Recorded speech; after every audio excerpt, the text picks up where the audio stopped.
I feel like among trans men I've talked to, I don't think that that is such an unusual experience. And I think it's one of the reasons why people maybe are so unwilling to consider the typology.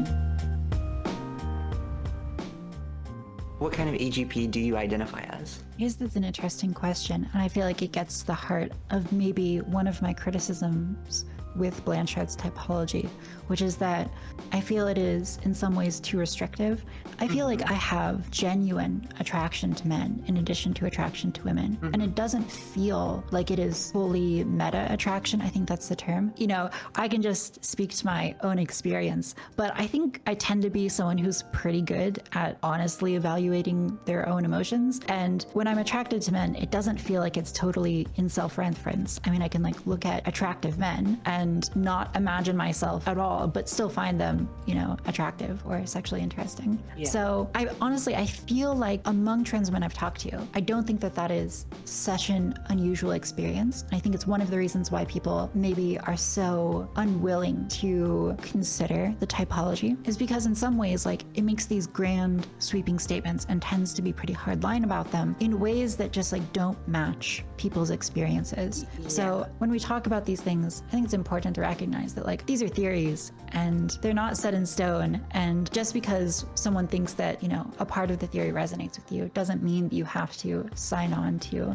every tenet of it. Yeah, okay, I definitely agree with that. So I guess following up on that, would you say you're primarily attracted to men, or would you say you identify as like bisexual, or like how would you rate your attraction patterns, I guess, for lack of a better term? I would say I'm primarily attracted to women, Well, and then secondarily attracted to men. You said primarily to men and then secondarily to women, or primarily to women and secondarily to men? Primarily to women. I don't know if I misspoke, but yeah, primarily to women. I just couldn't hear you, sorry. The Discord cuts out on my computer. It's all good. Sometimes. Interesting. Going back on your mention of autosexuality, I'm curious if you've happened to have read Phil Illy's book, Autoheterosexuality, and if you have any thoughts about that. Just like what, because you mentioned the term. I haven't. To my great shame, Phil Illy actually sent me the book prior to its publication, but I was just too busy. I wasn't able to get through to it. Yeah, I read parts of it, but... Yeah, I mean, I've seen interviews. I mean, there's one idea that I found particularly compelling, which is just the idea that autosexuality has this phase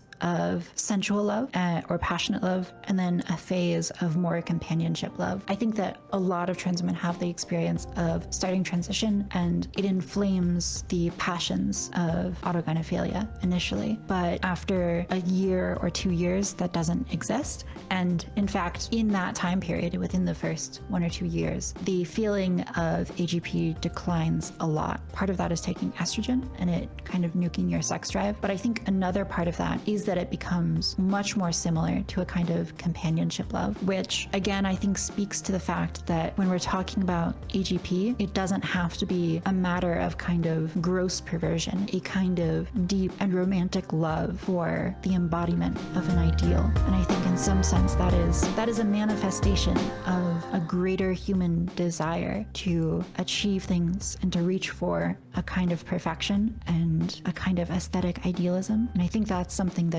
can be celebrated rather than stigmatized. I like that. I like that way of looking at it, and I like that resonated with you.